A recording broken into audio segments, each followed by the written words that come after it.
What we're doing is outrageous, but we have to keep on taking action that will alert both the public and the government to the emergency we're in. We're sounding the alarm.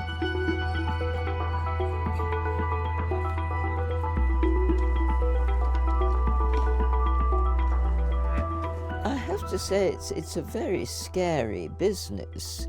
You've got to psych yourself up to this. You could never do it unless you were part of a group that had trained to do this. You were on a train to this. So you're Everybody talking. listening to this.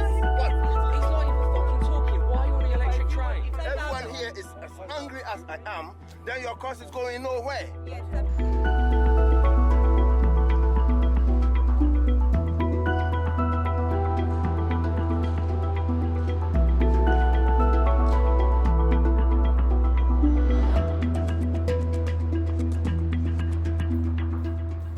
In what sense are we being selfish?